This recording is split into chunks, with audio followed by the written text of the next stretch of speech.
السلام علیکم عزیز طلبہ، آج ہم اپنے سبق کا آغاز کریں گے۔ سبق نمبر 8، لہو اور قالین۔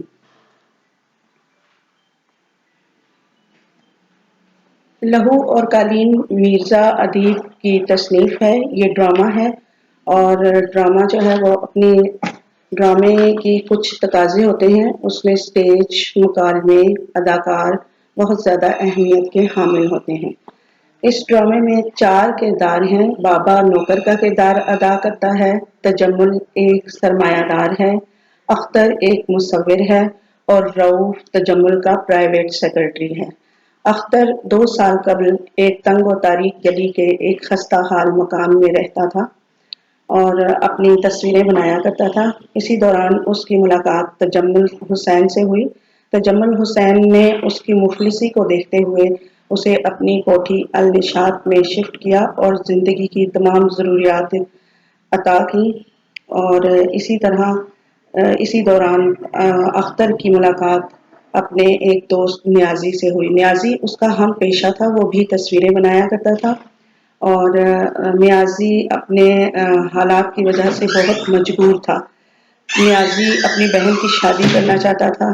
نیازی نے اختر سے ایک معاہدہ طے کیا کہ وہ اس کو تصاویر بنا کر دے گا، جس کے بدلے میں اسے ایک مخصوص رقم ادا کی جائے گی جس سے وہ اپنی ضروریات زندگی مکمل کر سکے گا۔ اس طرح یہ سلسلہ شروع ہو گیا اور تصاویر بنتی چلی گئیں۔ ایک دن تجمل حسین نے اختر کو بتایا کہ آپ کی تصویر کو ججوں نے پہلے انعام کا مستحق قرار دیا ہے۔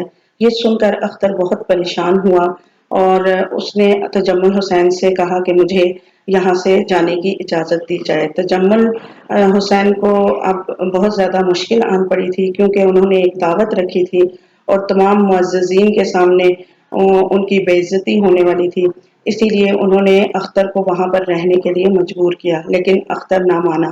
بالآخر دونوں کے درمیان بہت زیادہ ماحول خراب ہو گیا اور اختر نے تجمل حسین سے جانے کی اجازت بار بار چاہی، لیکن تجمل حسین کو اصل حقیقت معلوم نہیں تھی۔ اختر نے بالآخر ان کو بتایا کہ جو تصاویر بنتی گئی ہیں وہ میری نہیں ہیں۔ یہ سن کر تجمل حسین کو ایک دھچکا لگا اور وہ شدید غصے میں آ گیا اور اس نے اختر سے کہا کہ تم مجھے اب تک دھوکہ دیتے رہے، تم اتنی نچلی سطح پر اتر چکے ہو۔ اور اسی دوران جب تجمل حسین اور اختر کا جھگڑا چل رہا تھا تو تجمل حسین کا پرائیویٹ سیکرٹری رؤوف حاضر ہوا اور اس نے کہا کہ نیازی نے خودکشی کر لی ہے۔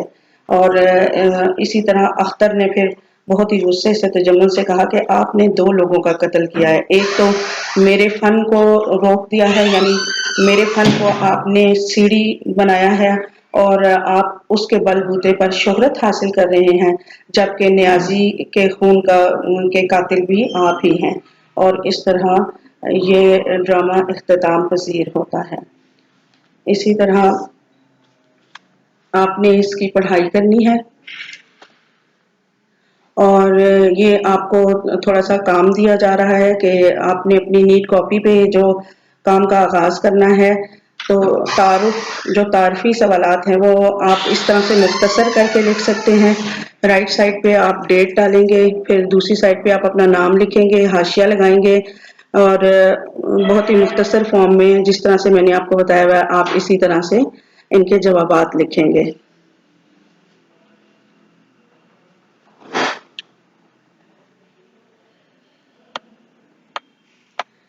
اس کے بعد الفاظ معنی آپ کو دیے گئے ہیں، یہ آپ نے تحریر کرنے ہیں۔ اور سب سے پہلے پیج پہ آپ لوگوں نے اردو کے تمام اسباق جو میں نے آپ کو سلیبس دیا ہوا ہے، یہ اسباق حصہ نظم، حصہ غزل، یہ آپ کا شامل ہے جماعت نحم میں، اردو کے سلیبس میں یہ آپ نے تیار کرنا ہے۔ اس کے بعد صفحہ نمبر 2 پہ آپ لوگوں نے حروف تہجی لکھنا ہے تاکہ آپ کو الفاظ کی بناوٹ کا اندازہ ہو سکے۔ اس میں بہت غور سے اور احتیاط کے ساتھ آپ لوگوں نے دیکھنا ہے اور لکھنا ہے کہ کون سے الفاظ آدھے لائن سے اوپر آ رہے ہیں، آدھے لائن سے نیچے آ رہے ہیں۔ تو یہ کام بہت احتیاط سے کرنا ہے، اپنے الفاظ کی بناوٹ پر خصوصی توجہ دینی ہے اور وہ حروف تہجی لکھنے کے بعد آپ کو سمجھ میں آئے گی۔ نوٹس آپ کو دے دیے گئے ہیں، تمام سوالات کے جوابات آپ نے نیٹ کاپی پہ لکھنے ہیں۔